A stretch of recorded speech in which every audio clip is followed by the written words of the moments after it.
Welcome to Founded and Funded. This is Coral Garnick-Duckin, digital editor here at Madrona. Today, Managing Director Steve Singh sits down with Troop Travel co-founders Dennis Vilovic and Leonard Cremer. Madrona invested in Troop and its corporate travel meeting management platform in 2021 and was particularly interested in how Dennis and Leonard were effectively creating a new technology for a market segment that was largely served through manual processes. These three talk about looking for the right problem to solve to launch a company and how you decide if it's the right time. They also discuss when you need to switch from bringing on generalists to bringing on experts, how to identify the right investors to work with, why working closely with customers and potential customers is so important, and so much more. So I'll go ahead and hand it over to Steve to take it away. Welcome to another episode of Founded and Funded. As a direct result of a global pandemic, the nature of the workforce has changed. Where we live and where we work has evolved.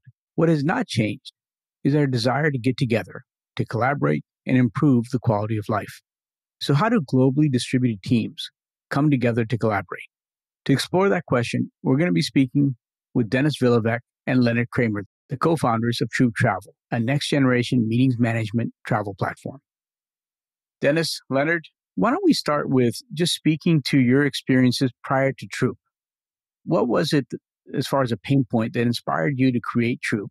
I'd love to, if you could explain how two people that were unlikely, perhaps as a pair, came together to solve this problem. So I'm just maybe a quick introduction about myself. I'm Dennis, one of the founders, German originally, economist by profession. I'm based in Spain. And I used to work my whole life as a consultant, driving efficiency in how government institutions are operating or organizations are operating in general. So introducing new business processes and technology, etc. And there were kind of two key moments in that time before founding Troop, which basically led to identifying that there's a big challenge we are solving here right now. One was in 2014, where actually I was trying to meet up with a friend who was living in a different country. I haven't seen this person for a year.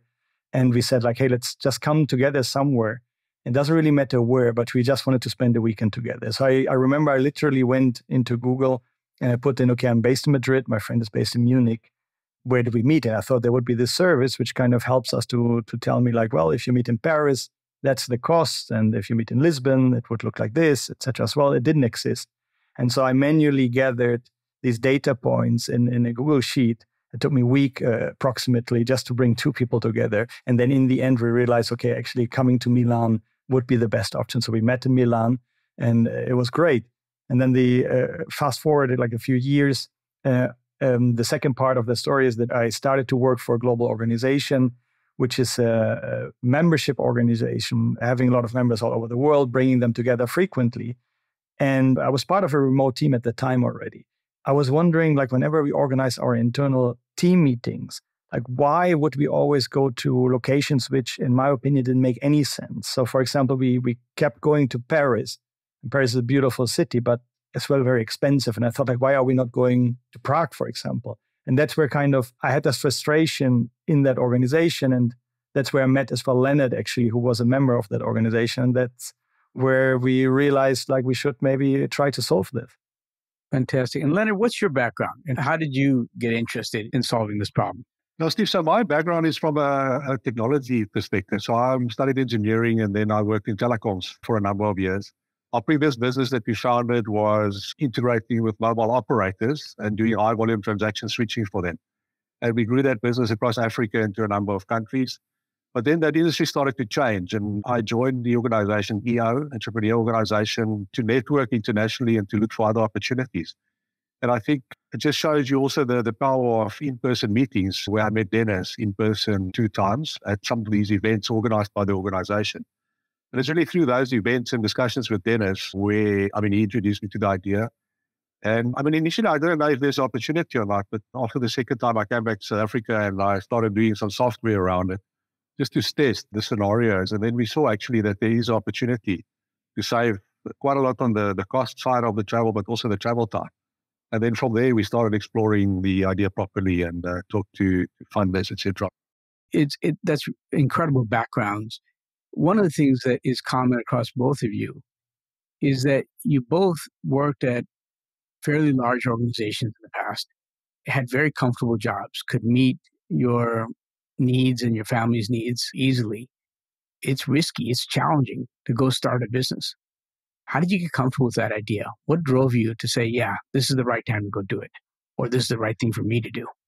For me, it was really, I was working in this organization which was working with entrepreneurs. So I had kind of a direct contact with these specialists, right? Like these entrepreneurs, which were kind of a different breed. And it was fascinating working with them, like the energy and always like solving problems. So I really got excited about being an entrepreneur myself. But I was looking for this opportunity. I was looking for this one idea and I couldn't find it. And really the light bulb went on at an event in Bangkok in 2016, I think, where I was having a drink with the founder of Trivago. And I was telling about this frustration I had in that organization with how we are organizing our meetings. And I asked him, like, Rolf is his name, like, Rolf, why does a service not exist where you bring in your starting location and it tells you where should we meet? And then he looked at me and he said, like, well, what a fantastic idea, right? I was like, wow, oh, really? So is that the idea I was looking for? And then the next evening I was having dinner with Leonard. I was telling him that story. Leonard got very excited.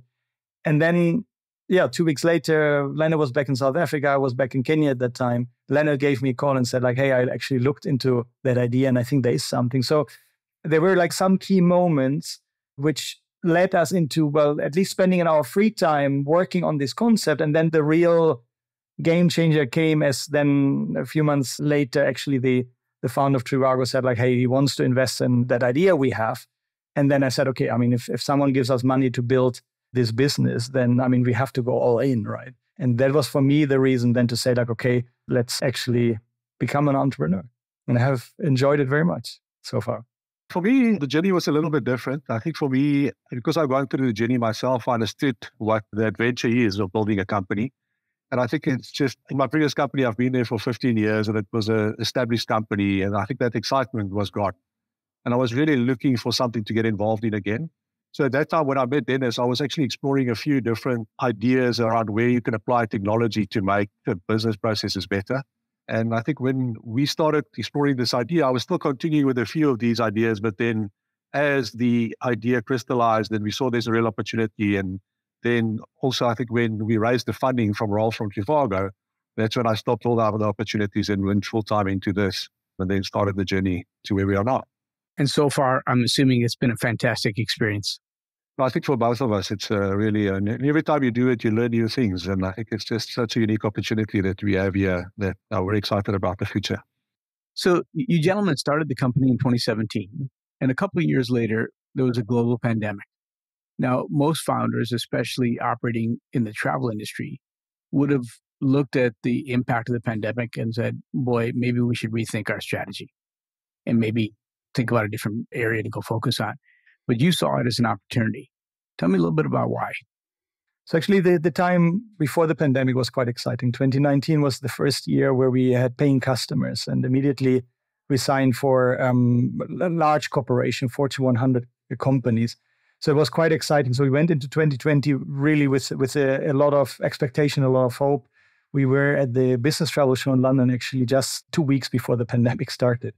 And you could feel at that show already like, wow, something is happening, right? People heard some news from China and then some people got worried. But I don't know, at least on my side, I never really thought that will impact us so much because I mean, what I've always believed in is that we need in-person meetings. We need connection. So this will happen. So the pandemic is a temporary thing. And actually, as human beings, we have to, or we require to come together more often. It's way more complicated now to meet in person. That's a bit what we saw, actually. As the pandemic started, people stopped to travel, people stopped to have meetings. But people were thinking already, okay, how will the future look like? And will it be different? And there were some additional data points which no one thought about in pre-pandemic, like what are entry requirements if you travel to a country, for example. And so those were all functionalities which we were able to bring into the platform. And then actually, as we were getting a bit out of the pandemic, that was one of the main reasons why we were able to grow the business in that time. So actually, in 2020, we tripled the business, we tripled the customer base, and we continued to grow in 2021 as well. Incredible. So when you think about the impact of the pandemic, it seems like that was actually, obviously coming out of it, a potential growth vehicle for the company. Is that a fair way of thinking about it? Leonard, what do you think? Yeah, for sure, Steve. I think as Dennis said, I think that the data that we brought in about COVID restrictions, I mean, that was a big positive for us. So I think really it complicated the whole travel experience, especially for larger corporates where compliance and safety of their people are important. And I think the other thing that happened is during COVID, their employees couldn't travel. So the people responsible for the travel program had time actually to look more strategically at the products that they use and their strategy going forward. I think a third thing maybe just to mention is that during that first lockdown period, we also called some of our customers and industry players to like a strategy session around travel in the future. We've included people from the flight industry, hotel industry, some of our customers, just for a workshop around it. So I think for everyone, it was so uncertain of where it's going to go that everyone was looking for answers and just people to discuss this with. I think there is some of the ideas actually came from that session, or it created some thoughts on our side of how to move forward with the strategy of the business.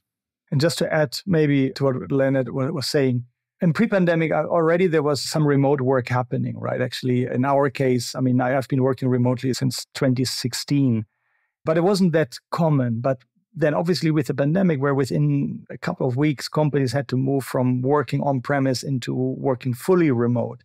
And people actually started to enjoy the benefits of it. Obviously, there are some as well implications to it. But it really showed that, well, as we are coming out of the pandemic, there are certain things people don't want to give up anymore. People don't want to give up that flexibility of deciding, hey, do I go to the office or can I work at home? There are a lot of things we can do actually virtually. But then there are as well very key things we can only really achieve when we come together in person. And one of the key things is building this connection, building culture within a company, which is the backbone of any organization, the connection between people. And I think a lot of companies have realized now that as they're coming back and they're maybe turning into a hybrid work arrangement, that, hey, we have to facilitate building these connections between our people. And one way of doing it is by having a way more internal in-person meetings. So before Troop, how did companies, whether you're talking about some of the largest companies in the world or even small and medium-sized companies, how did they determine where to meet? And when you think about that now in the context of Troop, what's the value that they're getting out of it? Maybe you can give me some examples. So it was quite interesting that when we talk to potential customers and we tell them about the value of actually asking yourself, like, where should we meet? That people have never thought about that it would make sense to ask that question, right? And then we share some concrete data with them. And I think there's a very interesting use case. We have with a technology company based in San Francisco. They contacted us and they wanted to do their first all-team meeting after the pandemic, 1,000 people roughly, distributed over 76 different places from all over the world.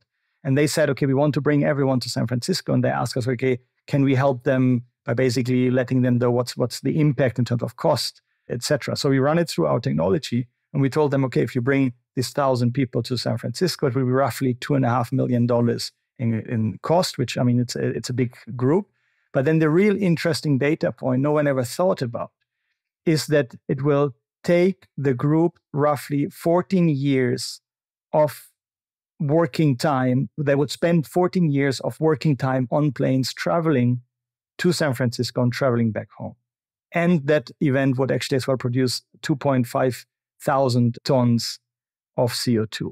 So we said like, hey, I mean, if you now do the same meeting in Paris, you would actually be able to reduce the costs by $400,000, reduce the travel time by 4 years, and avoid 800 tons of CO2. That's incredible. So massive economic savings, massive savings of time, and frankly, lower production of CO2 or greenhouse gases. So one of the things that I find interesting about this market is that unlike some markets where there are existing technologies and cloud native technologies are delivering oftentimes 10x better value props, here we're talking about a business need that really wasn't solved for. Why do you think that need was not solved for before? I mean, obviously it's wonderful to be able to go after what effectively is a greenfield opportunity. Why do you think the need wasn't addressed in the past? one key thing is really as well that technology was actually not able to manage all these different data points bringing together. And I think Leonard can talk to that, how much is really happening in the platform when we run those analyses, right? And as well, just simply, I mean, people in the past were going to their TMCs, to the travel management companies, and ask them like, hey, we want to do a meeting. Can you give us a location? So in the end, then the people in the agency were doing a manual exercise, which is extremely time consuming, extremely difficult to do. And I think there are a couple of components why people haven't addressed that in the past. No, I can maybe just add to that quickly, Steve. I think the one that Dennis mentioned around the technology, that's a big point. I think it's a massive amount of data that you need to manage and process and make sense of. And I think it just on both the back end and the front end side, the web browsers and the laptops that we use nowadays, it's much more capable and it can process that amount of data much easier, where previously it was a challenge. And then secondly, is access to the data. I mean, we saw that some APIs like Skyscanner and Booking.com exposed some of the APIs that wasn't previously accessible so easily. So I think there's a few factors that came together and just made the opportunity possible, maybe at the time when we started exploring that opportunity. Yeah, what's interesting, even in the legacy model, these are totally disconnected processes. Determining where to go was a very manual process. To your question of where do we meet, then booking it was effectively you're rekeying a whole bunch of information into a booking tool.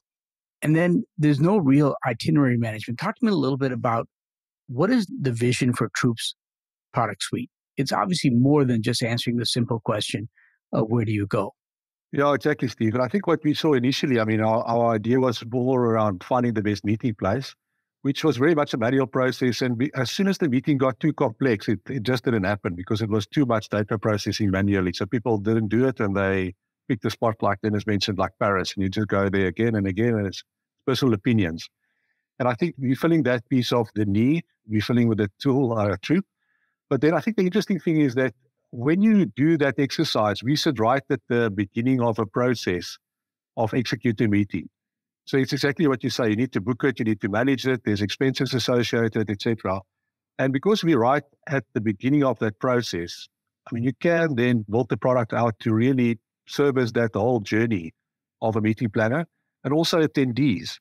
So I think it's just a very interesting position. I think our strategy is really to be able to develop our product, to be able to cover all aspects of meeting planning, but not only the product or the platform side. I think for us, it's important to build productivity tools for the ecosystem so that the different players within the system could collaborate.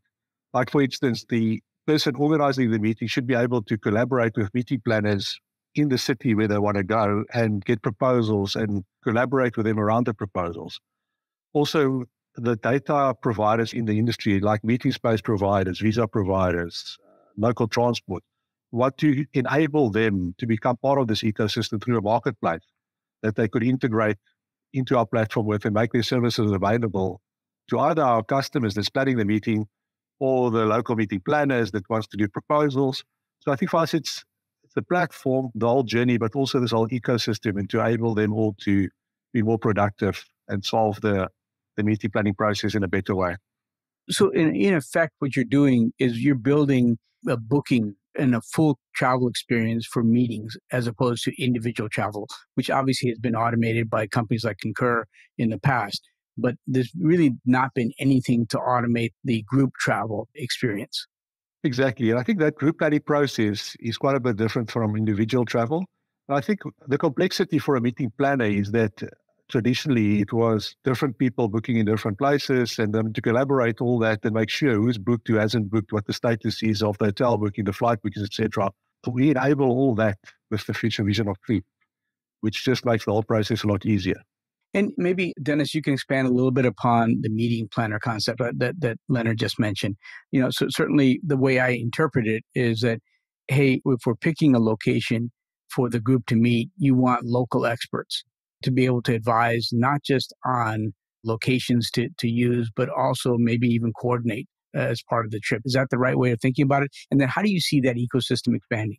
So I think the big challenge when the difference of a meeting versus normal business travel is that there are a lot of different components which are part of the things you have to consider. No, it's not only the flight or the hotel, it's the meeting room, it's activities, restaurants, local transport, a lot of different things. So So then when you pick or when you look at a hotel option for your meeting, it basically defines the other components around it. Because if, depending a bit on the size, but let's say if you have 30 people and you look at a hotel, well, ideally you don't want to have a dinner then the other side of town, because then you have to add local transport. So it's the connections between these different data points, which really is almost like the secret sauce of the meeting, which makes a meeting successful.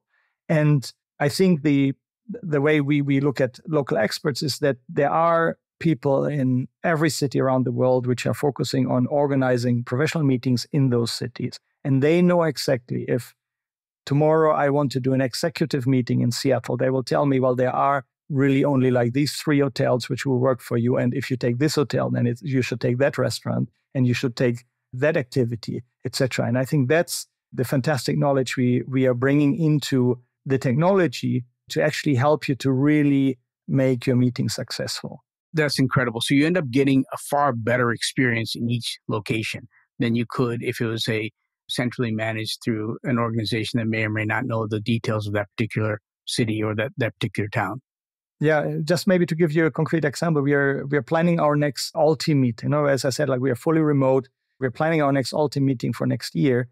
And we start running it through Troop, and we came up with a short list of destinations we want to actually now get proposals in. So we shared them with one of our internal meeting planners. And then she actually immediately said, like, we were looking, for example, at Zanzibar as one option in Tanzania. And then she said, like, hey, I mean, Zanzibar will not necessarily work for your meeting because there's really only one hotel which can host, like, let's say, a group of 60 people. When you do your next meeting, you might be around 80 people. So you really don't have accommodation there. And secondly, as well, internet is very slow there. So there are these knowledge, these pieces of these gold nuggets, so to say, of knowledge, which are crucial to have access to when you plan those meetings, because it could really completely change the outcome of your meeting. So look, let's shift gears a little bit here. So you're effectively creating a new market or technology for a segment that was largely served through manual processes. One of the things that we're seeing across other companies is how AI can be used to really aid in the customer service or customer experience part of the process. In the case of Troop Travel, post-booking or the in-trip experience, AI can be used to help. Maybe you can share some examples of how Troop is incorporating AI into that experience. Steve, I think it's a very interesting position that we're in, again, because we know the data from the planning side, we know the attendees who's going to attend, we know what flights they're going to be on. So I think there we see opportunities to use AI to monitor either the flight or the bookings around the flights, delays, etc. And it can be used there in both ways, or two sides of the planning process. The one is for the attendees. We could notify them of potential delays and other suggestions, right, flight options to make sure that the meeting can still go on. On the other side, the meeting planner, I think there's some interesting use cases there as well, where they know about all the attendees, but they don't want to monitor it all the time. And I think there's a service both ways in the offering that we've got to use AI around that type of servicing. In effect, if you are a large global TMC that's partnering with Troop Travel, your cost structure to service that group travel experience is in effect a lot lower than in today's model. Yeah, exactly. I think the interesting thing there is because we're integrating a lot of data providers, it could either be flight or hotels or risk that comes up, the duty of care. I think there's so many scenarios where we could make this process more effective and, like you say, reduce cost and human effort to service it. Fantastic. Let's maybe shift gears for just a second and let's talk about the team. Dennis, you mentioned that Troop is a completely distributed organization. How do you see the company continuing to evolve? And frankly, how do you think about the team and what you need and how you'll be able to bring those individuals in what is a very different model of building a company? Yeah, so over the last, 16, 17 months, we have grown the team from literally 6 people to 60 now. So we did massive hiring efforts, and it was very important for us to really find the right people and the right mindset and specifically the right core values. And I think there are a couple of things which have worked for us. One thing, I think it's actually quite beneficial for us that, we are basically kind of a Spanish-South African startup. As I said, like I'm in Spain, Leonard in South Africa. And I think these kind of opportunities we have here are not very common in our markets. And so while in the US, you have more, let's say, maybe companies similar like us, right, with these opportunities. So it's quite interesting for us to capture talent because it is a very unique opportunity. People understand the value of it, and we are able to really get great talent here. And at the very beginning, I think we, not on the, let's say, on the technical side, but let's say on the business side, we were adding more like generalists because there are so many different things you have to work on, and you have to have this entrepreneurial mindset basically because you have to build it, right? You have to build the sales motion. We have to get the first customers. We have to figure out how do we manage those customers, etc. And that obviously has changed as we were growing. And now, especially after our latest funding round, we really focus on bringing now those experts of those different areas into the company. Now we have reached a certain level, and now we bring these people in who have built sales motions, grown it to millions of ARR, build marketing functions, build customer success to really then focus on those areas. And the biggest thing I think for us is our core values. So like a key value of us is trust. And I think that's crucial. So I don't want to monitor someone, how many hours are you working? Because I believe that you have an interest to do the best for the company.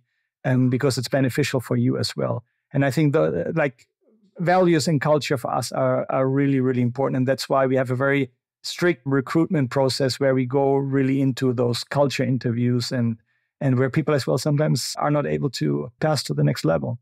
So your recruiting process is really optimized and designed around a distributed and global workforce. Is that different, do you think, than more traditional settings? I think so.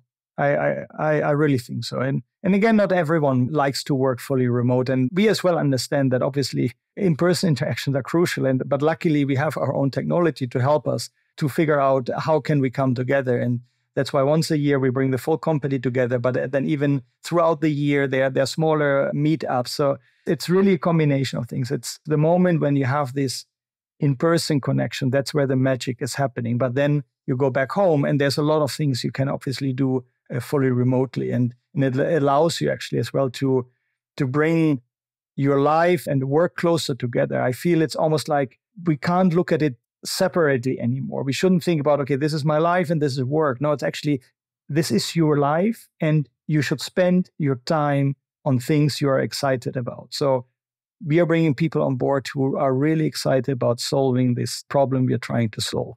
Yeah, I love that. I love that. Hey, maybe let's hit a couple more questions and then we'll go ahead and wrap up. You've obviously raised a few rounds of funding. For folks that are just starting out, as they think about capital raises, what advice would you give them? I always remember when we met the first time in person, Steve, and I asked you like, Steve, why did you actually invest in us? And I'll never forget what you said. And you said, like, I invested in you guys because I see that you're obsessed with solving the problem. And I know that whenever there's a challenge, you're going to find a way to overcome that. And that's for me really, I think, the basis, to be honest, of any business. Like, build a business because you want to change or you want to solve a problem, not because you want to become rich or whatever. All these things will come if you solve a problem. That will be the side effects. But if you are not excited about what you're building, what you're solving, then you will see another opportunity and then you will follow that opportunity. But in the end, you will not be able to build what you want to build. So I think that's for me one of the key things. And then, so as a starting point, the basis. Secondly, then, work with your customers as close as possible. And it worked for us that at the very beginning, we didn't have any customers, but there were so many people in this industry which are helping us out and just like talking to us and giving us the inputs. And they were not customers or nothing, but they are excited about innovation. And all these feedback is very, very interesting, very important. Still today, for us, it's crucial. And our customers, again, are large corporations, and they tell us that they love that we are listening to what they say. And that actually, when we have now our quarterly business reviews, we are bringing our developers into those meetings to actually listen to the comments of our customers. And people really appreciate that. So I think maybe just to add something to raising money from investors, I think Rolf's investment really kicked off this journey for us. But I think during the way we raised money from a few different investors. And I think for us, what's really just unique with the investment from Madrona is the active involvement from particularly Steve on the Madrona side. And I think for us as founders, that's really incredible value add to the whole journey. But I think just in general, the decisions that we make and the context that we've got the network. So I think that raising money from investors, it's not only the money that you should look for, it's also the type of investor or the particular investor group that you raise from is very important in this journey. Fantastic. Fantastic. When you think about Troop Travel, when you think about it 10 years from now, what is it? What does it look like? What's a measure of success? I think almost every company in the world has an empty spot available, which we should fill. Because companies like us, small companies, again, like we need our own technology to manage our meetings. So I would love to see that really whenever someone thinks about organizing a meeting, that they think about Troop.